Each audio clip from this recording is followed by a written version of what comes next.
Hi everyone, my name is Arthur Aguirre and I'm the CEO and owner of Inviting Difference. Today we're talking about leadership coaching. I get people all the time when I mention that I'm a leadership coach asking me what leadership coaching is.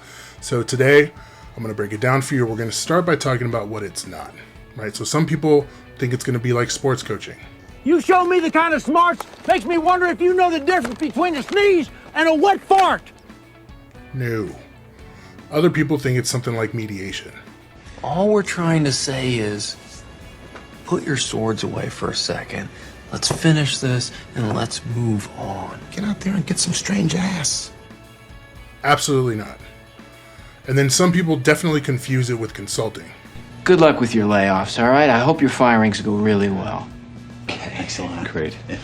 And it's not exactly that because there's no advice giving. So what is leadership coaching? It's when someone works with a coach and they're focusing on making them the best version of themselves. Whether you have issues with leadership skills, communication, could be any number of things. You work with a coach who's going to ask you questions, make observations, and through talking and discussing and having these conversations, and by you answering those questions, we get at the heart of how we can make some change. You come up with a goal and you set some plans and parameters for that goal, and then you go through with it and you execute it and you have someone that holds you accountable.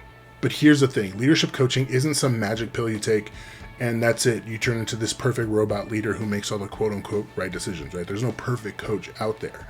And everyone has different styles and different ways of communicating. And more importantly, people just have different personalities, and that's okay. That's important, right? It's important to be an authentic leader. So whether you are more of a collaborative leader, maybe you're more of a take charge kind of leader, whatever it might be, you have your strengths in that area.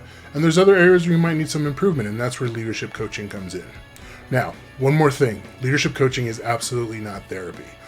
It's not about fixing any deep-seated issues, and if you have those issues, you need to go see a therapist. I think a lot of us should be going and seeing therapists. Mental health is very important for leaders in all areas and disciplines and fields. Leadership coaching is about developing your skills and becoming better at the things you're already good at and improving on the areas where you need work in. But again, it's not a magic fix, and it's definitely not therapy. So now I know some of you might be thinking, why would I get a leadership coach when I can just go to Barnes & Noble or a local bookstore and get a self-help book? If you love reading, and in fact I think we all should be reading, go for it. And if you find a particular leadership self-help book that's effective for you, have at it and knock yourself silly. But leadership coaching is different. You're going to get personalized feedback, you're going to have someone who's going to hold you accountable, and you're going to have someone that you can work with and create different kind of goals than you might have been setting by yourself. And that's what leadership coaching is all about. Right? It is about working with a coach who's going to develop those skills and help you become the best version of yourself. It's not necessarily a one-size-fits-all proposition, but it is incredibly effective if you're willing to put that work in.